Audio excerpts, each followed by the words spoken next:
The Real McCoys, starring Walter Brennan, created by Irving Pincus. Want you to meet the family known as the Real McCoys. That's Grandpappy Amos, the head of the clan. He roars like a lion, but he's gentle as a lamb. And now here's Luke, who beams with joy since he made Kate Mrs. Luke McCoy.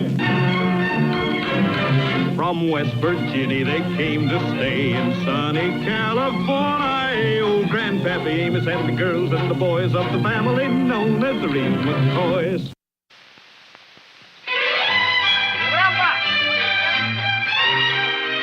Oh, Luke! Hey, Luke! Telegram. Hey, read it. Collect $3. I ain't buying no pig in a poke. Grandpa, it might be something important. Here, let me see.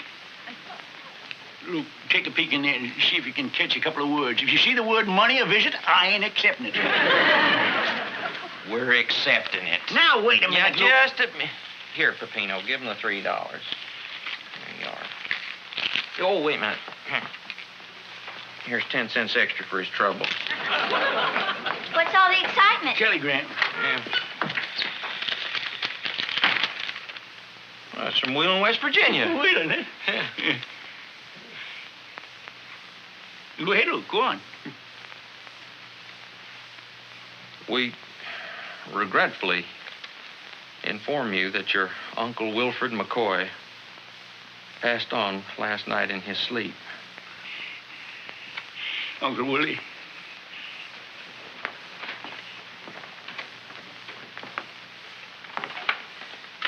He has bequeathed his entire estate to you. It will be forwarded immediately along with a copy of that part of his will which concerns you. Smith & Larkin's attorney. Uncle Willie. My favorite uncle. My sympathy, Grandpa. Mine too, Grandpa. Just in his prime. He won but 94. He's mighty fond of him, wasn't you, Grandpa? Yeah, Luke, he was sort of like a hero to me. He must have been fond of you, too, Grandpa. Bequeathing everything to you. Yeah, he did that, didn't he? Not but what it wasn't a poor exchange for the lost Uncle Willie, no matter what it amounted to. I understand, Grandpa. Wonder how much cash he had. Poor fella. You think he was well off? Well, now that I think of it, Luke, I'd say yes, he was. He had that feed and grain business. They done a land office business there. And out and back, he had the still. And they must have made a lot of money because them income tax fellas is always after him. Grandpa, do you mean maybe we're going to be rich? No, maybe about it. Sure thing. Us rich? Sure, Kate. A ship finally come in. Well, what do you know? You know something, Luke? I'm finally going to get to use that wallet you gave me 10 Christmases ago. Uncle Willie, I hope you don't get the idea we're thinking of ourselves. Because we're only thinking of the happiness you're going to get seeing us enjoy your money.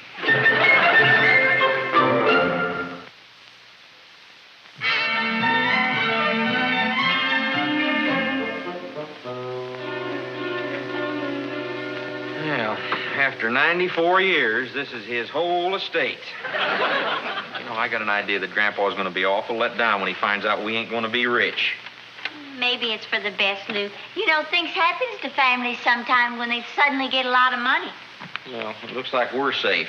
One of them inheritances that's long on sentiment and short on cash.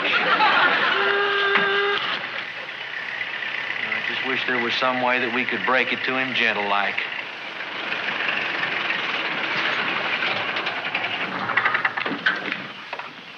Hi. Grandpa?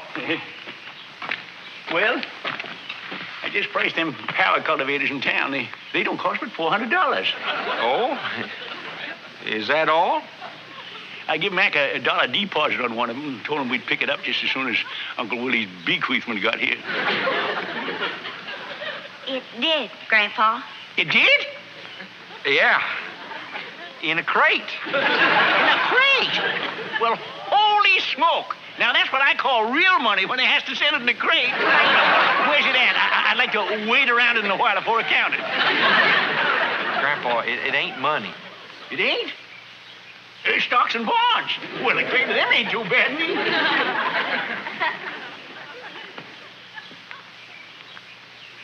What's this junk? That's what Uncle Willie bequeathed to you, Grandpa. This everything? No money? No money. Just junk? Yeah. Them income tax fellas must have caught up with Uncle Willie, all right.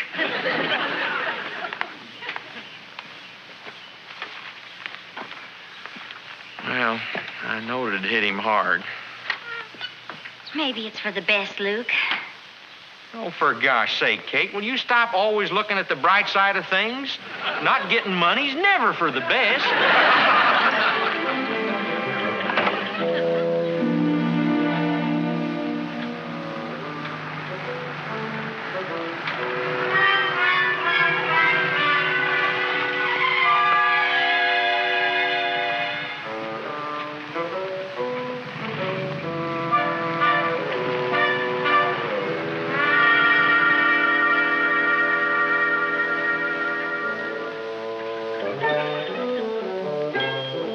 Grandpa, me and Luke was wondering if you might like a bite.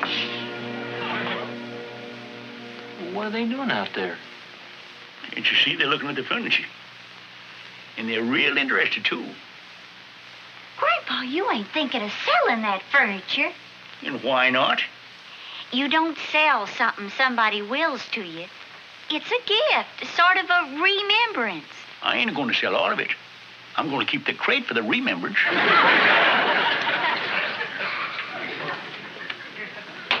Grandpa, maybe they ain't even thinking of buying that stuff.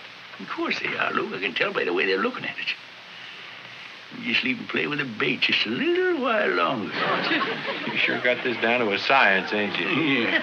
Them just the kind of customers I like, too. Little old ladies with nothing to do but spend their money. We haven't had any pieces like this in our shop for the last 10 years. 1840 at the very latest. I wonder if the people here are aware of it. Well, I'm sure we'll find out very soon, dear. They're probably watching from the window right now. Just be patient. Keep back, Luke. I don't want them to see us.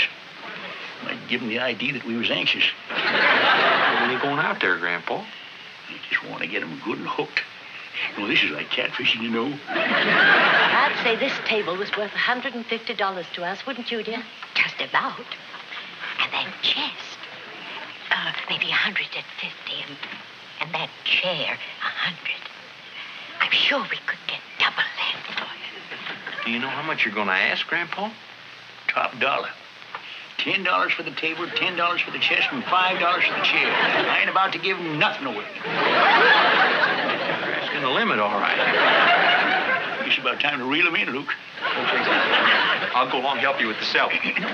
Now, this is a one-man job, see? I just sort of amble out on the porch like I never knew they was there, see?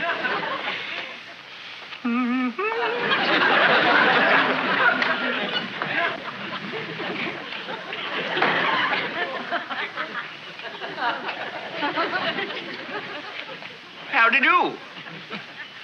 I never knowed we had two charming ladies out here in the front lawn.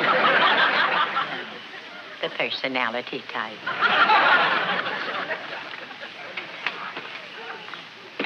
My friend and I, we are just driving by, and we were curious about this furniture. Oh, yeah. We just have to stop. I hope you don't mind. Oh, no, ma'am, not at all. You ladies look like the type that would have an eye for treasures like this. They are interesting pieces. Imported. All the way from West Virginia. Mr. McCoy, Amos McCoy. Do you, by any chance, know anything about this furniture? Well, now, you know, I'm glad you asked me that. Yes, ma'am. This table here and that chair is Teddy Roosevelt's own personal furniture. That's how far back it goes. He done most of his writing on this table here.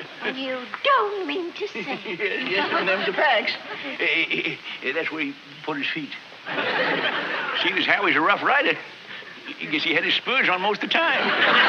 Mr. McCoy, is this furniture for sale by any chance? Well, now, It just happens that it is. But I gotta warn you, it ain't cheap. We wouldn't expect it to be. How much is it? Well, the whole lot would cost you $25. Well, I know you'd think that was high, but when you get old Teddy's feet on something, that runs the price up. I just can't resist it, Phil. I think we'll take it. Do you have change of 30? I can get it for you right quick. I'll load this for you just as soon as it come out. Nailed him. The one thing I don't like about this antique business, Hortense, it makes us just like animals in the jungle. I guess that does it. Thank you, McCoy. I was just wondering, do you expect to have any more furniture that you'd like to sell? Any more? Well, I was just asking. You mean you'd be interested in buying some more? Mm-hmm. Well, now that you mention it, yes, we are expecting a few more shipments. Grandpa. I wouldn't say it was Teddy Roosevelt stuff, but it might be his fur back, his Grovey Cleveland. We'd love to see it when it comes in. I'll just write my telephone number now. Well, Grandpa, I can't for the life of me think where... Get the lady's telephone number. Oh, thank you. Thank you. Yeah. Grandpa, I've been racking my brain, and I tell you, I just don't know worry where... about it, Luke. We must be running along now. Be sure and let us know. Don't worry. We'll be in touch with you. Bye. Grandpa, how can you tell them that we're expecting to get more furniture in? You know we ain't got no more relatives in failing health. Well, I never said that, Luke. You don't have to have that kind of stuff willed to you. What? How much money we got in the cookie jar? Well, about $60, I think.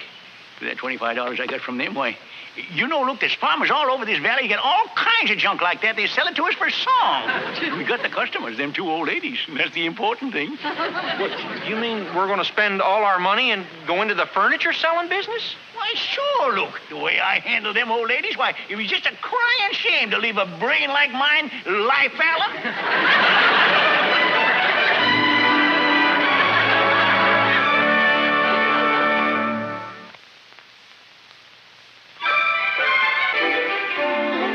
What you and Grandpa are doing is just a crime. Oh, now, Sugar Babe.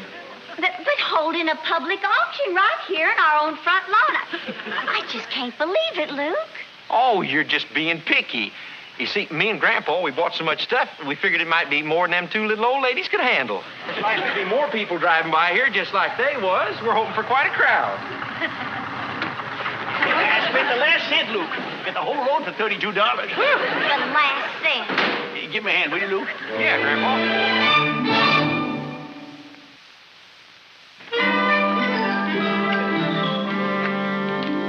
We didn't want to start things going till you got here. Oh, thank you.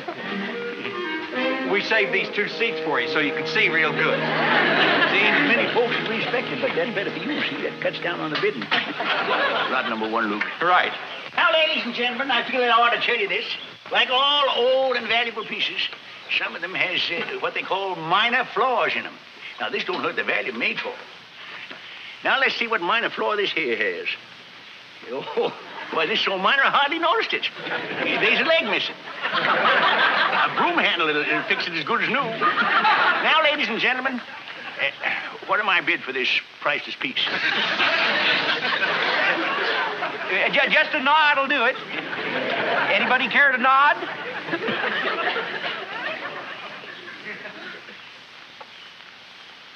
How about 3?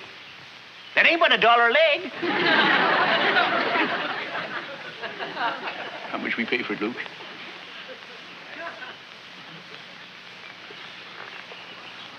Who'll say 55 cents? Nobody? Better set it aside, Luke. We'll sell it to some museum. Lot number 2 coming up. Here's lot number 2.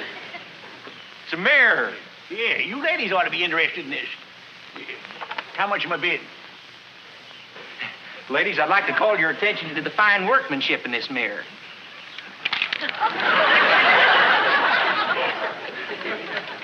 Now, that just proves to you I ain't lying when I say we got real old pieces.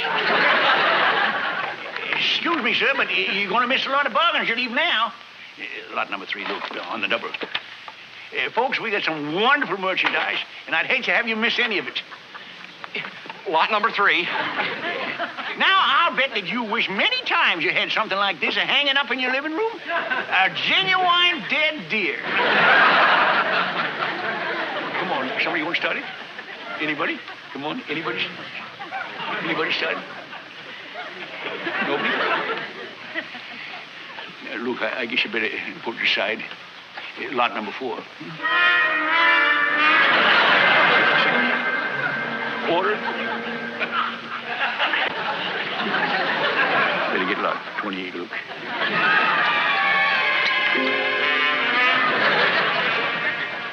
What did it bid?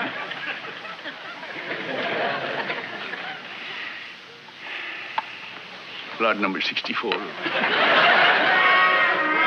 This is nice. I'd leave it go real cheap. It's something you can always use. I don't think so. Thank you. I think I'll buy that for $3. I always wanted to have one of them. Well, thank you for coming anyways.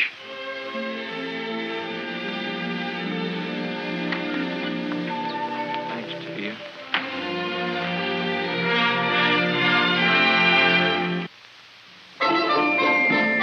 Fortress, you forgot to give him that letter. Oh, I'd better. Every cent.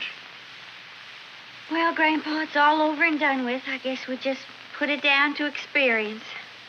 I guess this is what happens when you try to take advantage of somebody. Yeah, well, there's another lesson goes along with that, too. You're going to take advantage of someone doing your own business. Something you know something about.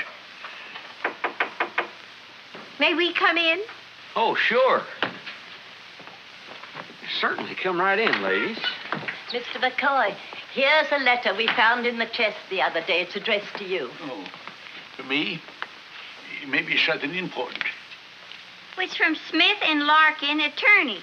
Oh, them's the lawyers that sent us a telegram. They said they was going to forward the will. Oh, that's about that furniture.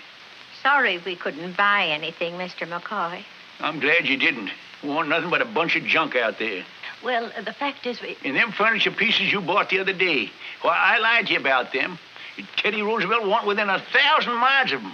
And I told you all them things just so as I could cheat you. But we'll make good on them, won't we, Grandpa? We sure will. If you want to return them, we'll give you your money back. At leastwise, I owe you. Well, we... Don't leave it bother you. Taking them back is the least I can do. Mr. McCoy, I think we may have something to tell you, haven't we, dear? Mr. McCoy, we're in the antique business. That's right. We've had a shop for years. Unfortunately, it's the kind of business where dog eats dog. Well, the truth is you didn't cheat us. We cheated you. But you paid $25 for that furniture. Yes, but we would have paid at least $400 for those pieces if we had to. $400? $400? I wonder if Uncle Willie knew. They're antiques. Now, I haven't talked this over with my partner yet, but I'm sure she'll agree. We'll either give you the furniture back, or if you want to, we'll pay you $400 for it.